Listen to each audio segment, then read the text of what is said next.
भैया जी आप म्यूट पर हैं।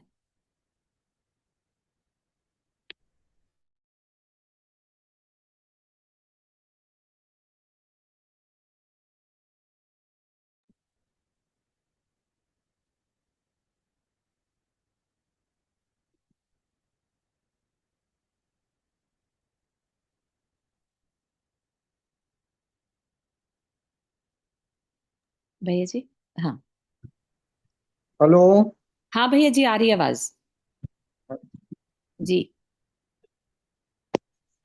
सिद्धालय में आप विराजे, सिद्ध प्रिया स्वामी, सर्व सिद्धियां देने वाले, सादर प्रणमामि।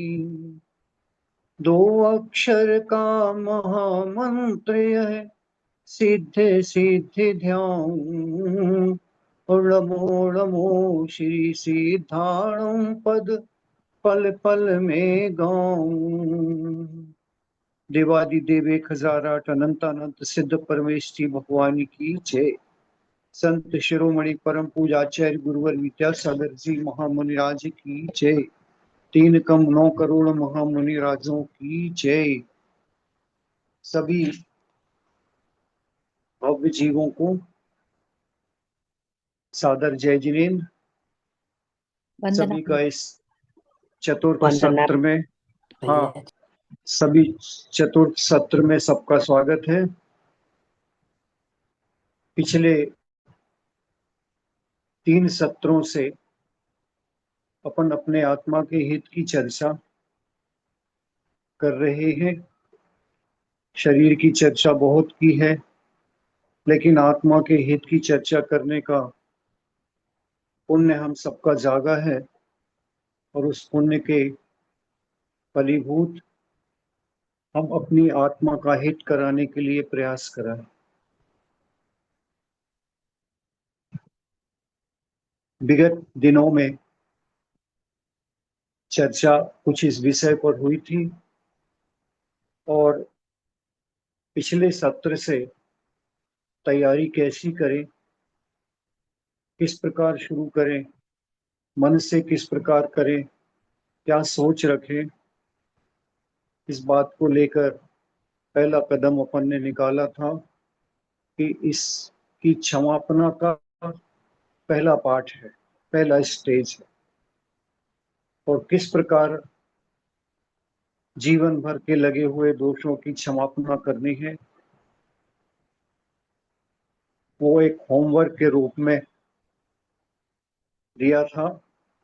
निश्चित रूप से आप सबने अंदर मन से विचारा होगा, और गहन चिंतन के बाद में शुरुआत जरूर की होगी, क्योंकि इसके बिना मन साफ होगा नहीं, और मन साफ नहीं होगा तो हम कुछ भी अच्छा विचार करेंगे, अच्छा सोचेंगे, तो भी वह रंगे हुए मन में विकृति कर देगा। अच्छा भी सोचेंगे, सही भी सोचेंगे, तो भी वह सही बात भी विकृति को प्राप्त करा देगा। जैसे उदाहरण दिया था कि बहुत अच्छा सुंदर ड्राई फ्रूट केसर कस्तूरी से डालकर अच्छी सुंदर खीर बनाई हो, लेकिन पात्र हींग का हो, तो वह सारी अच्छी बनी हुई खीर भी व्यर्थ हो जाती। उसी प्रकार अच्छा अच्छा सोच भी हमारा आगे बढ़ने से रोक देता है। अहंकार का भाव जग जाता है, क्योंकि क्षमाशील व्यक्ति के अहंकार नष्ट होता है, और अहंकार सबसे बड़ा बाधक हमें आगे बढ़ने में है। हम जिसको मान कहते हैं, जिसको बहुमान कहते हैं, जिसको स्वाभिमान कहते हैं, ये भी मूल में देखेंगे जब तो एक अहंकार का रूप ले लेता है। इसलिए इस समापना को सबसे प्रथम में रखना ही है, और इसके बारे में रोज रोज सोचना ही है। तो अपन ने जो चर्चा करी थी वो इस पॉइंट को लेकर चली थी कि जब अपन वो भक्ति पढ़ते हैं, दिन रात मेरे स्वामी, उसमें पहला स्टेप क्या था? शत्रु अगर कोई हो संतुष्ट उनको कर दूं, समता का भाव धर कर समते क्षमा पाऊं।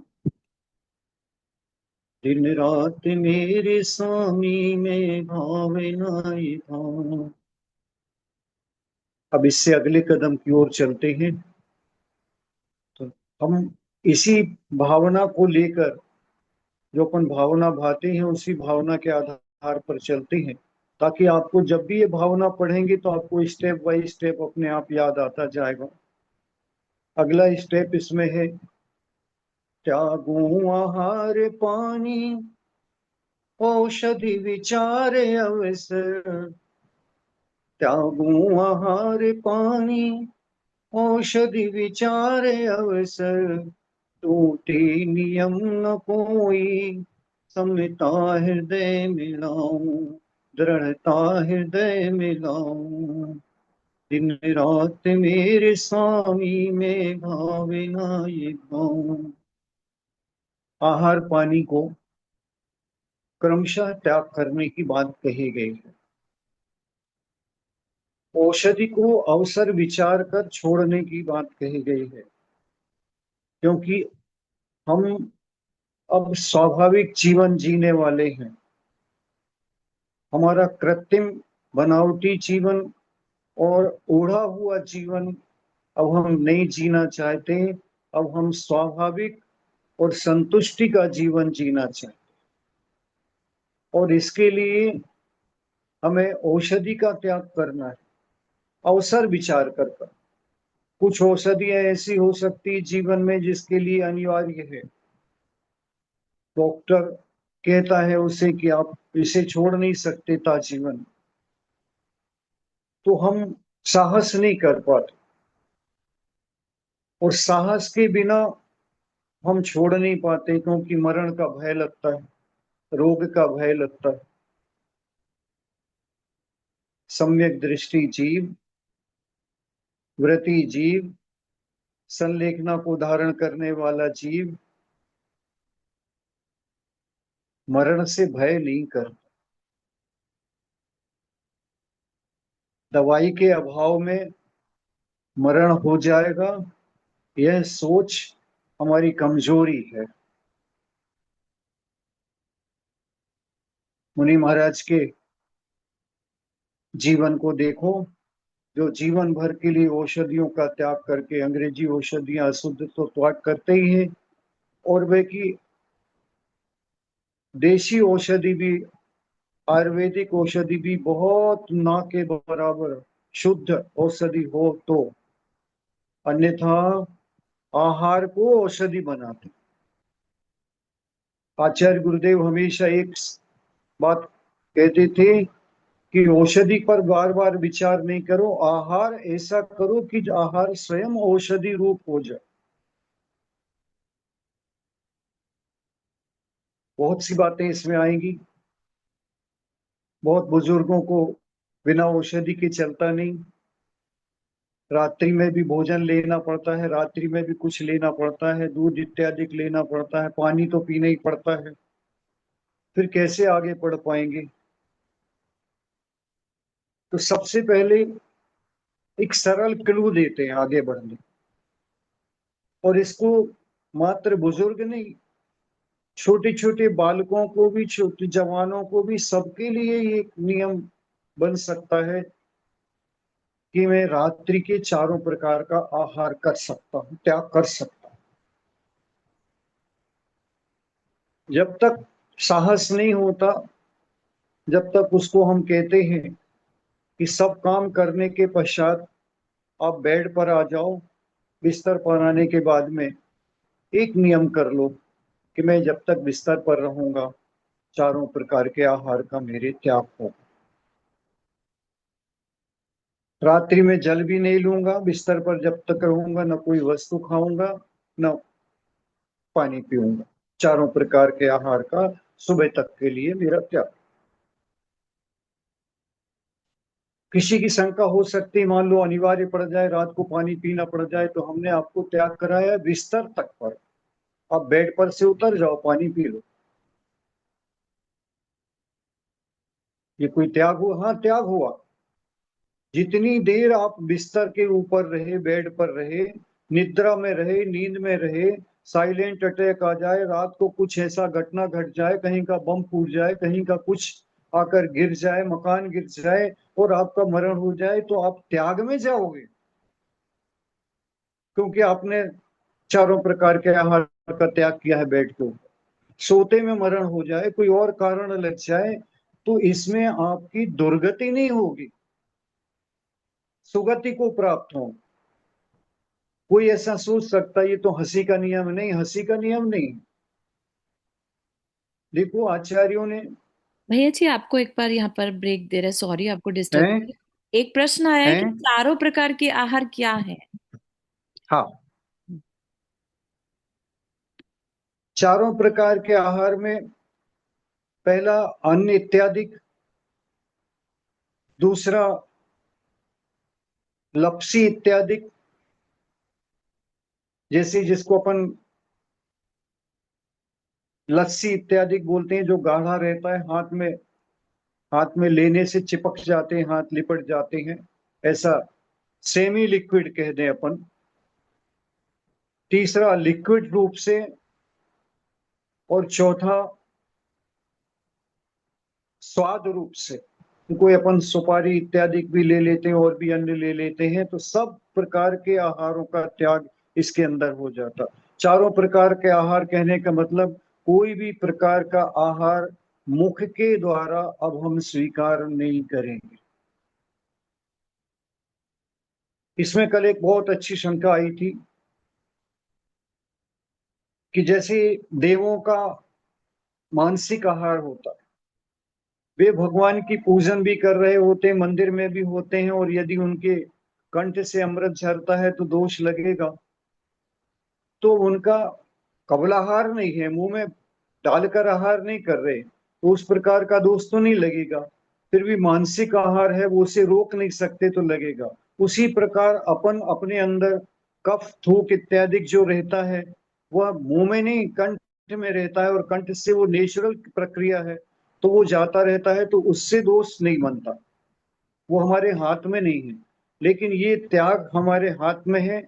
जैसे श्वास का लेना छोड़ना हमारे हाथ में नहीं है, वह अनिवार्य है शरीर का अंग। इसी प्रकार शरीर के कंठ इत्यादि के माध्यम से जो कफ थूक इत्यादि जाता है, उस वो हमारे बस में नहीं है। लेकिन ऊपर से मुंह में रखकर जो हम खा रहे पी रहे हैं, वह आहार हमारे बस में है। इसलिए ये चारों प्रकार का आहार कहने का मतलब है कि समस्त आहार का त्याग हो गया, जल का भी त्याग हो गया, पेय भी नहीं लेंगे, स्वाद भी नहीं लेंगे, खाद्य भी नहीं लेंगे, और लेय भी नहीं लेंगे। तो भो, भोजन, लेय, पेय, स्वाद, ये चार प्रकार के आहारों का वर्णन आचार्यों ने किया है श्रावकाचार्य में। तो भोजन का मतलब जो चबा कर खाया जा रहा है वह, ले का मतलब जो लिप्त करे हाथ को, लपसी इत्यादि गाढ़ा, वो पेय का माने सारे प्रकार के लिक्विड हो गए और पानी हो गया। स्वाद का मतलब जो हम अपने स्वाद के लिए पान सुपारी इत्यादि भी लेते हैं, या अन्य भी कोई इस प्रकार का हमने भावना कर रखी होगी कि इसमें दोष नहीं लगता, तो नहीं। चारों प्रकार के आहारों को त्याग करके, और हम बेड पर आने पर तो कम से कम त्याग कर सकते, जिनको अभी प्रैक्टिस करना है। बुजुर्गों को तो छोड़ना ही है, लेकिन पानी में अटक जाते हैं तो उनको भी मैं कहता हूं जब बेड पर आ जाओ तो पानी का भी त्याग कर दो। मेरे चारों प्रकार का आजीवन सुबह तक का त्याग है। जीवन शेष रहा, इसको ऐसा बोलकर कर सकते, जीवन शेष रहा तो पारणा करूंगा, सुबह लूंगा, और जीवन शेष नहीं रहा तो मेरे आजीवन का त्याग हो जाए।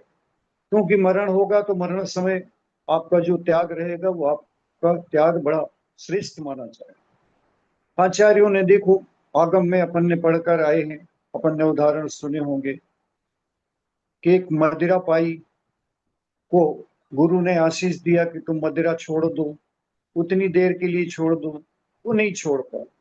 कंटिन्यूअस पीने वाला। क्या करते हो, मैं इस कमरे में एक अलमारी इधर बनाई है, इधर जाता हूँ तो इधर से निकाल कर पीता हूँ, इस साइड में आता हूँ तो इधर से निकाल कर पीता हूँ। तब आचार्यों ने कहा कि तुम बीच में तो नहीं पीते, कमरे के इस छोर से उस छोर जाने के बीच में नहीं, इस छोर से उस छोर के बीच में नहीं पीता, तो बीच का त्याग कर। बीच में अगर तुम्हारा चलते समय मरण हो गया तो तुम्हारा त्याग हो जाए। वो त्याग का महत्व है कि तुमने बुद्धि पूर्वक त्याग किया। एक काक का कौवे का उदाहरण देते हैं, एक एक श्रावक का उदाहरण देते हैं कि जो मांसाहारी किंचित भी मांस नहीं छोड़ पा रहा, उनको आचार्य कहते हैं कि तू कौवे का मांस छोड़ दो। हाँ, कौवे का तो नहीं खाता, इसका छोड़ सकता हूँ, छोड़ दो। बाकी का मांस खा रहा है, सेवन कर रहा है, लेकिन उस कौवे के मांस छोड़ने वाले की भी प्रशंसा आगम में की है। क्यों की है? कि इसने उस मांस के त्याग के फलस्वरूप उसे जो रोग हो गया, और रोग में वैद्य ने उसे कौवे का मांस कहा, तो उसने स्वीकार नहीं किया कि मैं कौवे का मांस नहीं खा सकता, क्योंकि मैंने गुरु के सामने त्याग किया, मुनि के सामने त्याग किया। और उसने नहीं स्वीकार किया, मरण हो गया, तो भी उसकी प्रशंसा की है कि वह स्वर्गों में देव हो गया, क्योंकि उतने से त्याग के पीछे। तो हमारी दुर्गति ना हो, इसके लिए ये सहज है। और फिर से कहते हैं हम कि रात्रि को चारों प्रकार के आहार का त्याग यदि हम स्वाभाविक रूप से करते हैं, सोने के 4 घंटे पहले हम भोजन इत्यादि पूर्ण करके त्याग कर देते हैं, तो हमारे शरीर के सारे ऑर्गन्स रात्रि में विश्राम पाते हैं। ये वैज्ञानिक तथ्य है। हम सोते हैं, जिस समय हम तो सो रहे हैं, मस्तिष्क को भी आराम दिया, शरीर को भी आराम दिया, लेकिन अंदर के ऑर्गन्स हमारे भोजन करने के साथ साथ उनको रात्रि में लीवर को भी, किडनी को भी, नाना प्रकार से सबको काम करना पड़ता, इनको आराम विश्राम नहीं मिलता। तो यदि हम रात्रि में सोने के पहले 4 घंटे पहले भोजन करने के पश्चात त्याग कर देते हैं, तो हम सोते समय अपने ऑर्गन्स को भी सुरक्षित रखते हैं और शरीर के सारे अवयव को विश्राम मिलता है। इसलिए, और सबसे बड़ी बात कि हम कब तक खाएंगे, कितना खाएंगे, कितनी लिमिट है हमारी, कुछ भी नहीं है। हमने पोस्ट ऑफिस का बॉक्स बना कर रखा है, जब चाहा, जितना चाहा, जैसा चाहा भरते रहे, उसे भरते रहे, भरते। ये आदत छूटनी ही चाहिए, क्योंकि शरीर जब शिथिल होगा, संलेखना स्वीकार करने की भावना होगी, और शरीर शिथिल होगा, शिथिल होगा, तो उस समय हम दे नहीं पाएंगे, उसे वो स्वीकार नहीं कर पाए। उस समय हमें फिर कैसा लगेगा, हम तड़फेंगे कि अरे मुझे ये खा नहीं पा रहा, मैं खा नहीं पा रहा। अब शरीर नहीं है, डॉक्टर ने ना ही कर दिया, डॉक्टर भी उसे मना करके और छुड़वा रहा है, उसके बाद भी खा नहीं पा रहा, खा सकता नहीं है, लेकिन मन में जो विकल्प उठते हैं उससे पूरे टाइम कर्म बंध और पाप बंद करके अपना भविष्य को नष्ट कर। कई बार अज्ञानता में हम इस प्रकार भी करते हैं, इसको भी अपन को छोड़ना है, इसको लगार बोलते हैं। लगार क्या है? वासना काल जिसको कहते हैं। वासना काल क्या है? एक वस्तु का सेवन हमने किया, किसी के यहाँ पर गए भोजन करने के लिए, उसने कोई एक डिश बनाई, डिश बनाने के बाद हमने खाई, खाने के बाद अच्छा लगा, किसी ने पूछा कैसी है, अच्छा लगा, खाने के बाद ठीक है, बढ़िया है, इतना कह दो पर्याप्त है। अरे, वो 2 साल पहले जो आपने खिलाई थी ना, उससे आज की और भी अच्छी बनी। या 2 साल पहले जो आपने खिलाई थी वैसा स्वाद तो नहीं आया, अच्छी है, बहुत अच्छी है, लेकिन उस दिन का स्वाद कुछ अलग ही था। किसमें आनंद ले रहे हैं? उस 2 साल पहले की स्वाद को स्मरण करके, 4 साल पहले के स्वाद को स्मरण करके आज स्मृत कर रहे हैं। इसका मतलब है कि आपके अंदर से वो स्वाद छूटा नहीं, उसकी लालसा छूटी नहीं है। ये जो लालसा बनी है वहां से वो कंटिन्यू चल रही है। जब आपको याद आ रहा है, स्मरण में आ रहा है और उस भोग को याद कर रहे हैं, इसका मतलब है कि 2 साल से 4 साल से वह वासना काल आपका उस स्वाद का चल रहा है। और उस वासना काल के कारण उसका स्वाद भले 3 साल 2 साल 4 साल पहले लिया था, लेकिन उस वासना काल के कारण उसका पाप आज तक लग रहा। ये अनंतानुबंधी कषाय है। ये छूट नहीं रही। क्यों नहीं छूट रही? कि इंद्रिय के भोगों की तरफ जो दृष्टि है वो भोग छूट नहीं रहे। खाया था पिया था छोड़ दो, खाने पीने के बाद भूल जाओ। अब क्या याद रखना? आज जो है उसको याद रख लो, पुराने को याद रखने के बाद में। इसका मतलब है कि हमारी वासना निरंतर निरंतर चलती है, जिसको हम समझ नहीं पाते। और ऐसी वासना काल हमारी अनंतानुबंधी में परिवर्तित हो जाए।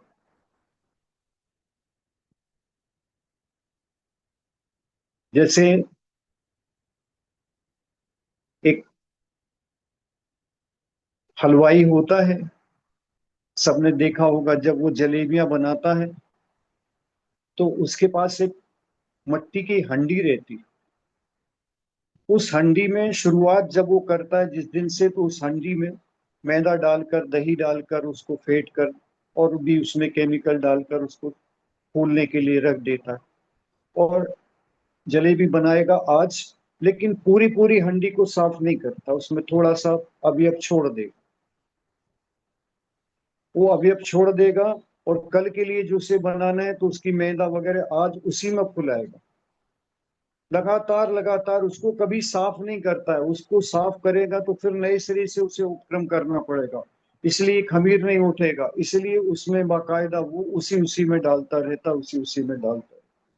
उसकी हंडी कब तक चलती रहती है? जब तक फूट नहीं जाती।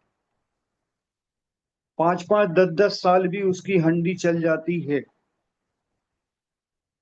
तो वो उसमें जो उसने मैदा पहले दिन डाली थी, दही डाला था, उससे लगार, उसकी लगार, उसकी वासना निरंतर निरंतर 5 5 10 10 साल तक चल रही है।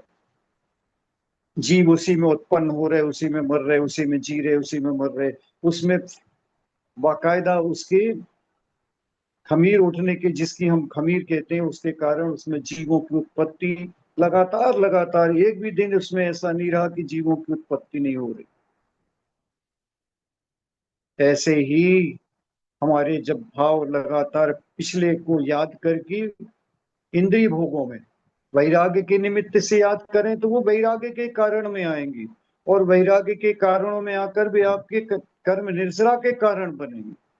लेकिन जब हम इंद्रियों के भोगों को इस प्रकार याद करते हैं, पुराने भोगों को याद करके विचार करते हैं, तो वह हमारी अनंतानुबंधी कषाय की रूप में हमारे सामने उपस्थित रहती। सामान्य जीव की कषाय 6 महीने से ऊपर अनंतानुबंधी है। 6 महीने तक की कषाय सम्यक दृष्टि जीव को हो सकती है, मैक्सिमम 6 महीने। वृति श्रावक की 15 दिन और महावृत्तियों की मुनि महाराज की अंतर मुहूर्त के अंदर वह अपने उस विचार को समाप्त करते हैं, जिसके कारण परिणामों में स्खलन होना स्वाभाविक। तो इसलिए चारों प्रकार के आहार को त्याग करके और इस प्रकार की वासना को भी विचार नहीं करके, भूल हो जाए तो कोई बात नहीं, फिर प्रायश्चित ले लो, एक माला फेर लो कि मैंने गलती की लेकिन मुझे याद नहीं रखना यार। और इस प्रकार हम आहार को औषधि बनाएंगे। हमें शुगर की बीमारी है, हमें ब्लड प्रेशर है, तो हम टेंशन में क्यों रहे? हम टेंशन से मुक्त हों, आहार पानी को व्यवस्थित करें, तो हमारा ब्लड प्रेशर कंट्रोल में हो, हमारी शुगर कंट्रोल में होगी। डॉक्टर ने कह दिया शुगर है, तो हमें कोशिश करके मीठा वर्जित कर देना चाहिए। शरीर स्वीकार नहीं कर रहा, बॉडी में ऑलरेडी शक्कर की मात्रा अच्छी है, तो हमारे शक्कर नहीं खाएंगे तो कमजोरी आएगी, या शक्कर नहीं खाएंगे तो और कुछ बिगड़ेगा हमारा? ऐसा कुछ नहीं। कैसे वो निराज है जो नीरस भोजन जीवन भर करते, उन्हें कोई दिक्कत नहीं होती, एक टाइम भोजन लेते उन्हें कोई दिक्कत नहीं होती। अपने सामने उदाहरण है। इसलिए कम खाना कभी नुकसानदेह नहीं है। जब भी नुकसान और रोग जो भी बनते हैं, वो अधिक खाने में, जरूरत से ज्यादा अधिक खाने में ही बीमारी बनती। इसको हम जब कंट्रोल करेंगे, ये इसी प्रकार कंट्रोल होगी। रात को छोड़ दिया तो रात्रि में 12 घंटे, आचार्य गुरुदेव हमेशा कहते थे, उदाहरण देते थे शियार का। और सियार का उदाहरण, चारों प्रकार के आहार को उसने रात्रि में पानी भी त्याग कर दिए। प्यास लगी है, नीचे उतरता है, बावड़ी में जाता है, वो अंधेरा दिखता है, सोचता है अंधेरा हो गया, रात हो गई, फिर ऊपर आ जाता है। फिर ऊपर आता है, देखता है सूर्य है अभी, फिर नीचे जाता है, नीचे जाता है, अंधेरा है। ऐसी 10 बार करने के बाद में उसका प्राणांत हो जाता है, लेकिन वो स्वर्गों में पहुंचता है, क्योंकि उसने रात्रि जल का त्याग कर। रात्रि जल की त्याग करने की महिमा आचार्य श्री कहते, चारों प्रकार के आहार का, जल का भी त्याग कर देने वाला वर्ष में 365 दिन में 6 महीने के उपवास का परिणाम पाता। 12 घंटे उसका त्याग है, 12 घंटे उसने छूट रखी थी भोजन करने की, साल के 6 महीने उसके उपवास हुए। इसलिए ये बातें ऐसी हैं जिनको हम सहज रूप में शुरुआत कर सकते हैं। कम से कम जैन कुल में जन्म लेने के बाद में इतना तो अपने को चाहिए ही चाहिए। ये तो जैनत्व के लक्षण है। हालांकि आप सब नहीं खाते होंगे, नहीं लेते होंगे, ये हम विश्वास के साथ कह रहे हैं, लेकिन फिर भी यदि कोई मन चलायमान होता है तो लिक्विड का भी, पानी का, तो इसका भी, जिनको संलेखना की तैयारी करना है वो यहाँ से तो आहार पानी को वर्जित करेंगे। ये प्रक्रिया वैसी होने वाली है जैसे हम बचपन में 2 दिन 4 दिन के, महीने के, 2 महीने के, 4 महीने के जब थे, 6 महीने तक हमको अन्न नहीं मिला, तो कम से कम यदि हम सोचें कि हमारी अवस्था हो गई, शरीर साथ नहीं दे रहा, अब मुझे ऐसा लगता नहीं कि मैं 6 महीने निकाल पाऊंगा, तो वही प्रक्रिया लौटेगी। उसे 6 महीने अन्न नहीं मिला था क्योंकि वो पचा नहीं पाएगा, इसलिए अब आपको भी अन्न वर्जित करना चाहिए, क्योंकि अब मैं पचा नहीं पाऊंगा, मेरी पाचन शक्ति नहीं। अपनी शक्ति को विचारो। हर की शक्ति अपनी अपनी है। उस शक्ति को विचार करके और इसको रसना इंद्री को जीतने का प्रयास करना है। अकेले भोजन भर नहीं छोड़ना, रसना इंद्री को जीतने का प्रयास करना है। पांचों इंद्रियां हमारे बस में रहें, हम इंद्रियों के बस में ना रहें। ये बिल्कुल विपरीत है। इंद्रियों के बस में हम रहेंगे और हम सोचेंगे कि हमारा अच्छा स्मरण हो जाएगा, तो संभव नहीं है, क्योंकि वहां पर आपका पेट स्वीकार नहीं कर पा रहा, कंठ से जा नहीं रहा, और आपको ऐसा लगेगा कि अब मुझे खा लेता मैं तो बहुत अच्छा है, इसका स्वाद अच्छा आ रहा था, उसका स्वाद याद करता, मैं इस प्रकार खाता था, मैं इस प्रकार तो खा ही नहीं सकता था। ये इसमें अटके रहेंगे तो भगवान का नाम याद नहीं आएगा। वहां पर इसी वासना में, रसना इंद्री की वासना में अटके रहेंगे। ये सब वासनाएं और ये सब याददाश्त और ये सब क्रियाएं हमें पहले छोड़ना है, ताकि हमारे पास अपने को जानने का समय मिले। हमने शरीर को बहुत जाना है, शरीर की बहुत सेवा की है, जीवन भर सेवा की, अभी भी करो, लेकिन अपने जीव द्रव्य की, अपने आत्म तत्व की सेवा आज तक की नहीं। और की होती तो हम यहाँ संसार में भटक नहीं रहे। जिसकी सेवा वास्तव में करना चाहिए उसकी सेवा को हम भूले हुए।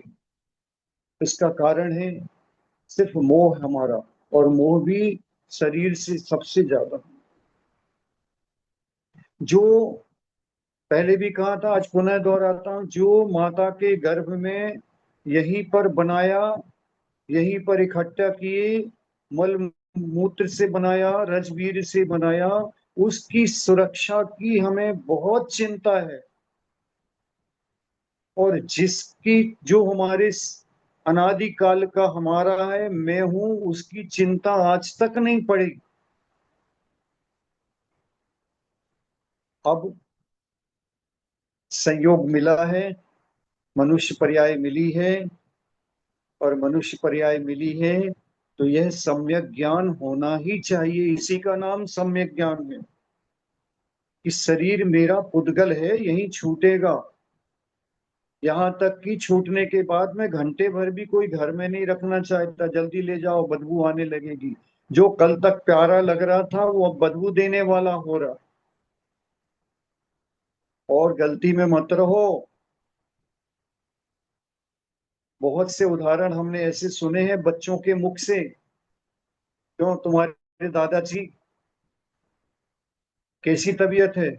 अब उनकी तबीयत, ऐसे बच्चे उधर आवाज आपस में बात करते हैं, अब उनकी तबीयत ठीक नहीं है, अब वो मरने वाले हैं और मर जाएंगे वो, तो उनका कमरा जो है ना वो मुझे मिल जाएगा, उनकी वो सामग्री मुझे मिल जाएगी, उनकी वो वस्तु मुझे मिल जाएगी। इसलिए वे आपके मरने की राह देख रहे हैं। ये मत सोच के चलो कि घर वाले मुझे बहुत प्रेम कर रहे हैं, घर वालों का प्रेम भी वहीं तक। इसलिए अंदर में वैराग्य लाओ। कर्तव्य तो कर लिया है, कार्य सब संपन्न कर लिए हैं। डॉक्टर भी 60 साल सरकार भी 60 साल के बाद रिटायरमेंट को देती है। 60 के ऊपर हो गए हैं, अपने को जीवन उदासीन जीने की आदत डालनी चाहिए, क्रमशः, धीरे धीरे, एक दिन में नहीं आएगा। इसलिए जो कि रात्रि भोजन आदि कर रहे हैं वे एकदम से नहीं करें। एकदम से नहीं छूटता, कोई बात नहीं। रात को 10 बजे तक ले रहे हैं, 8 बजे करें। 8 बजे स्वीकार हो जाए, 6 बजे करें, 7 बजे करें। धीरे धीरे करें, धीरे धीरे अभ्यास करेंगे, हो जाएगा। लेकिन ये अभ्यास करके इसको छोड़ना ही है। आप देखेंगे सात्विक भोजन जिस समय हम करते हैं, पर्यूषण इत्यादि में जैसे सात्विक भोजन करते हैं, वो भोजन करते हैं, व्रती भोजन करते हैं, दर्शित एक दे एकासन करते हैं, शाम को भूख लगती नहीं लगती? क्योंकि दृष्टि भूख पर नहीं है, दृष्टि त्याग पर है। मुझे बहुत अच्छा मौका लगा कि 10 दिन मैंने परीक्षण किए, अच्छे किए, एक आसन भी किए, उपवास किए, और उसमें पछताता नहीं है कि क्या बताएं 10 दिन से खाने नहीं मिला। अंदर की उमंग जगती है कि मैंने इस साल के परीक्षण इस प्रकार किए, उत्सव मनाता। पारना के दिन अन्य अन्य में बहुत से लोगों में कितना पारना का महत्व है। ये पारना का महत्व खाने का नहीं है, जो त्याग किया उसका महत्व है। आज भोजन कर रहे हैं इसलिए नहीं, नहीं, मैंने इतने त्याग पूर्वक 10 दिन से इतना इतना त्याग करके एक आसन किए, व्रत किए, इतना किया, और वो उस समय अंदर की विशुद्धि बढ़ती है, निरंतर बढ़ती है। हमेशा त्याग में ही आनंद है। हमने ग्रहण में आनंद मना रखा है। ग्रहण में अगर आनंद हो गए तो आपने भोजन करना शुरू किया है, करते रहो, करते रहो, करते रहो, बंद मत करो। जब ग्रहण में आनंद है तो करते रहो। पेट भर गया उसके बाद भी करते रहो। अब वो आनंद नहीं होगा, दुखदाई होने वाला है। आनंद कब मिलेगा? जब त्याग करोगे। बस एनफ, अब नहीं चाहिए। जिस समय त्याग करोगे वो आनंद का क्षण है। लेने ग्रहण करने में तो और लेने की इच्छा है, उस समय आनंद नहीं है। आनंद लेने के बाद जब त्याग करते हैं तो उस पे आनंद। इसलिए आज का जो विषय दिया जा रहा है, इससे ये भी छोटा नहीं है, विषय बड़ा है। हमें आहार पानी का अवसर देखकर, शरीर की स्थिति देखकर उसे त्याग करना अनिवार्य है। ये दूसरा स्टेप है। और दूसरे स्टेप पर समय इतना जल्दी बढ़ गया, 34 मिनट हो। तो इतनी व्यवस्थित इसे हमें आहारचर्या करना है, क्योंकि आहार के, ये इंद्रिय एक ऐसी है जो आखिरी आखिरी तक वेदना देती है। और आहार पानी जिस प्रकार का हम पेट में डालते हैं, शुद्ध अशुद्ध आदि, या समय पर असमय पर, द्रव्य क्षेत्र काल भाव के अनुसार वो अपना परिणाम देता है। वैसे हमारे विचार देता है, वैसे हमारी संगति कराता है, और उसी प्रकार की हमारी धारणा और कषाएं बनती हैं, जिसके कारण हम आगे नहीं बढ़ पाते। सात्विक भोजन करेंगी तो निश्चित रूप से हमारा ये आगे एक कदम और निकलेगा। सात्विक करें, शुद्ध करें, समय पर करें और आनंद से करें, टेंशन से नहीं करें, गुस्सा में नहीं करें। गुस्सा जिस समय आ रही है भोजन के लिए तो उस समय को टाल दो, टाल कर। क्योंकि जो वेदना में, कसाय में खाया हुआ अन्न पेट में जाकर पचकर रस नहीं बनाएगा, ये एसिड बनाएगा। इसलिए सबसे ज्यादा एसिडिटी हो रही पेट में आजकल लोगों को। क्यों हो रही है? क्योंकि हम जिस समय भोजन करते हैं प्रॉपर रूप से च्यवन नहीं करते और विचार उस समय हमारे पूरे टेंशन में रहते हैं, तो वो जाकर रस रूप नहीं बनता, वह एसिड रूप से, अम्ल रूप से बनता है, जो हमें बीमारी उत्पन्न करता है। इसकी चर्चा अपन और आगे करेंगे। आज इतना ही, लेकिन इसके साथ में एक समाधि की चर्चा करनी है, 5 मिनट के अंदर करते हैं। पूज्य प्रमाण सागर जी महाराज के 52 वर्षीय चचेरे भाई, जिनको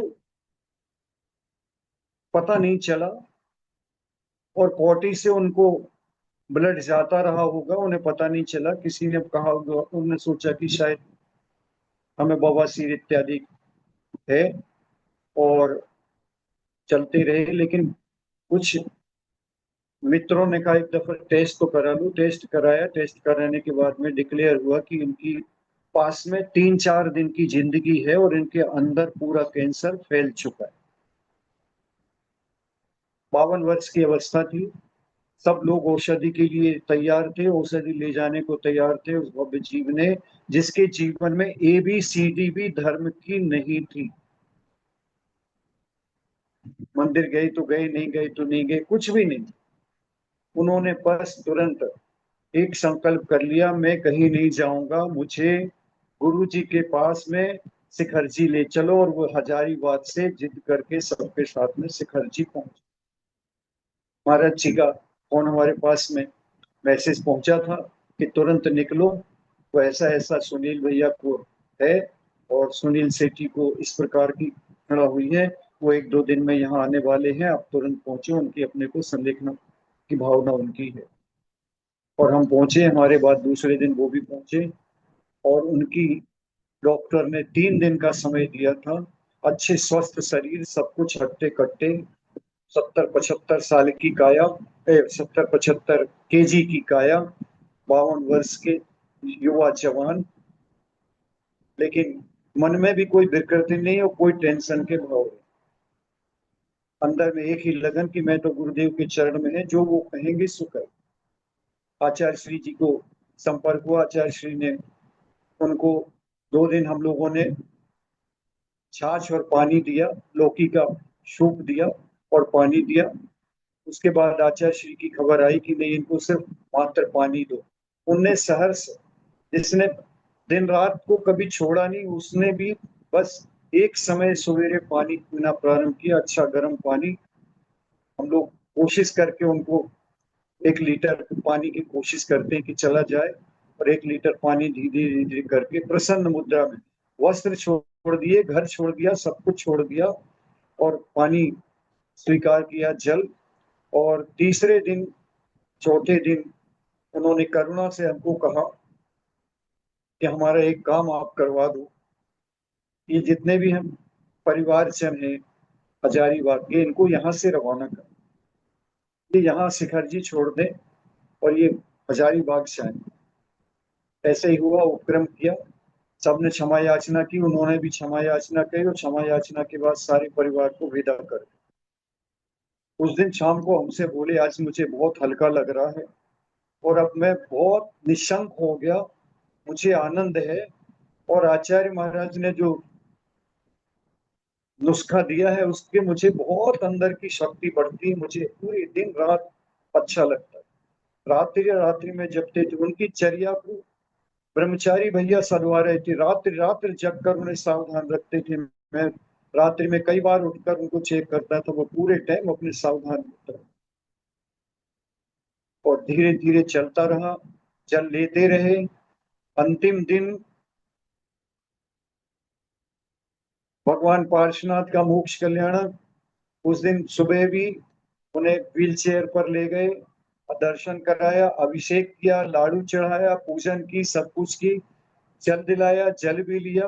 दोपहर के थोड़ा सा गड़बड़ लगा तो महाराज जी को तुरंत बुलाया और गुरु जी से संपर्क किया है, और बैठे बैठे 30 मिनट के अंदर संघ के सानिध्य में और अपने जीवन से मुक्त हुए, वर्तमान जीवन से।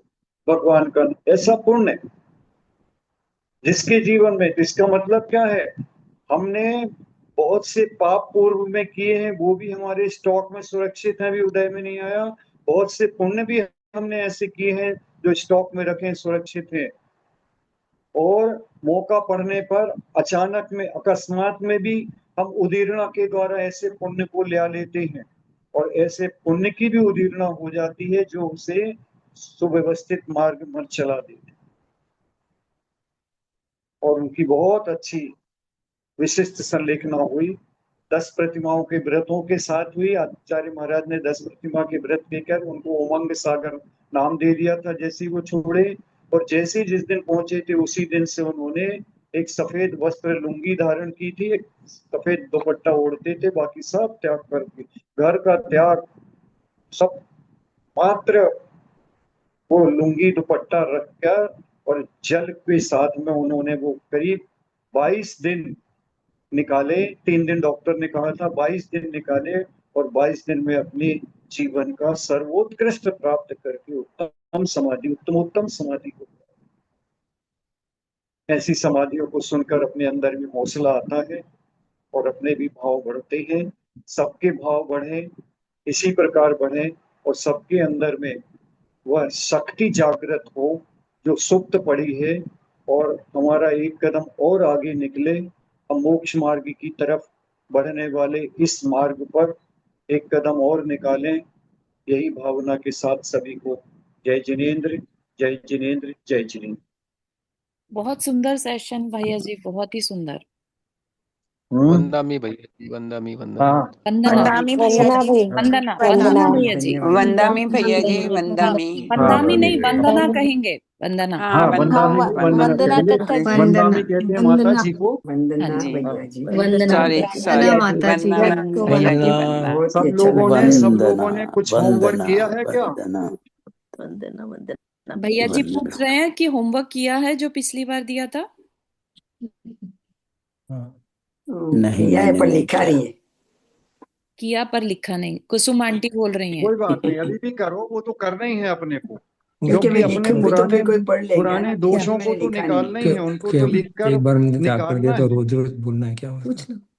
हाँ पूछिए, भैया जी एक दो एक प्रश्न पूछ सकते भैया क्या? जी भैया जी एक प्रश्न था, हाँ छोटा सा, कि हमने हाँ हमने मतलब कि सूर्यास्त के बाद चारों प्रकार के आहार का त्याग कर दिया है, तो हमको जी। ये रोज रोज रोज बोलना पड़ेगा क्या? एक बार त्याग कर दिया तो रोज बोलना देखिए, पड़ेगा? एक बार त्याग करने के बाद भी जिस समय अपन आखिरी आहार लेते हैं, हाँ आखिरी जल लेते हैं, उस समय जल लेते ही साथ में अपन त्याग करेंगे कि अब मेरा कल का, कल सुबह तक का, मेरे सूर्योदय तक का चारों प्रकार के आहार का त्याग है। और यदि जीवन शेष रहा, ये भी साथ में बोले, जीवन शेष रहा तो पारणा करेंगे, अन्यथा मेरे आजीवन का त्याग रहेगा। वो तो रोज रोज करना है, रोज रोज करना है, जो कर चुके हैं उसको भी रोज रोज दोहराना है, ताकि हमारे याद रहे और हम उसको कभी भूले नहीं। हाँ, अच्छा। और बीमार हुए तब भी नहीं लेने का। अच्छा, एक प्रश्न और आया था, उसको भी 1 मिनट में कर देते हैं। कोई जीव बिल्कुल मरणासन्न है, धर्म भी नहीं जानता, उसे कैसे आहार पानी परिग्रह वगैरह का त्याग कराए? समझ की हालत में भी ना हो, उसकी अनुमति भी नहीं मिल रही है, रिस्पॉन्स भी नहीं कर रहा है, तो क्या त्याग कराया जा सकता है? जरूर कराया जा सकता है। जब हम एक त्रियंच को सुनाते हैं जिसके पास कर्णेंद्रिय नहीं है, उसको भी आचार्य उस जीव के मरणासन्न में उसको देख लेते हैं, 4 इंद्रिय जीव है, 3 इंद्रिय जीव है, तो भी उसे सुनाते हैं, जबकि वो सुन नहीं पा रहा, पंचेंद्रिय भी है, हमारी भाषा नहीं समझ पा रहा, तो भी उसे सुनाते हैं। इसका अर्थ खाली इतना है कि वह सुनेगा, उसके पास इतना पुण्य तो है कि वो गाली गलौज सुनकर नहीं जा रहा, भगवान पंच परमेष्ठी का नाम संबोधन के साथ में जा रहा। ये पुण्य है उसका। कोटि बार मुनि यतन कराही, अन्य में भी कहा गया, और अंत राम कहे आवत नाही। ऐसा भव्य जीव है, निकट भव्य है, जिसको अंत समय पर भगवान के नाम के साथ, संबोधन के साथ में उसको दी जा रही है। वह भले इस पर्याय में सुन नहीं पा रहा, समझ नहीं पा रहा, लेकिन फिर भी हम एक बात कहते हैं, जीव अचेतन नहीं होता कभी। शरीर अचेतन है, शरीर के कारण वो सुन नहीं पा रहा है, लेकिन उसकी चेतना अंदर से जागृत रहती है। उसको ऐसा उदाहरण कई आए हैं, इसको मैं आगे शेयर करूंगा, कि जिसको डॉक्टर कह रहे कामा में है, वो भी हमको रिस्पॉन्स दे रहा है। तो अपन को सुनाना ही है, सावधान ही करना उसको। और वो कदाचित उस पंच नमस्कार मंत्र सुनने के फल से यदि देव पर्याय पा गया, अवधि ज्ञान होगा, तो वो तुरंत वहां पर जन्म होते ही साथ लगाते हैं, मैं कहाँ था, और उसे लगेगा करी मैं इस पर्याय में था और मुझे सुनाया जा रहा था। उस सुनाने के प्रभाव से मैं यहाँ तक पहुंचा, तो उसकी श्रद्धा सम्यक दर्शन में बदल जाएगी। इसलिए ये तो करना ही है, जागृत भी करना है, उसका गीले कपड़े से मुंह इत्यादि पहुंचकर उसे चेतना में भी लाने का प्रयास करना है, और नहीं आ पा रहा तो भी सुनाना है, तो भी त्याग कराना है, सब कुछ त्याग करा कर उसे सुनाना ही है। ये हमारा कर्तव्य है। ठीक है। बहुत सुंदर भैया जी। हाँ, सभी को जय जिनेन्द्र। वंदना भैया जी। जय हाँ, वंदना में भैया जय जी and सभी को हाँ, जय जय। वंदना भैया जी, वंदना। हाँ, वंदना भैया जी, वंदना वंदना। ठीक है, सबको बहुत अच्छा सबको लग जय रहा है। जिनेन्द्र। हाँ।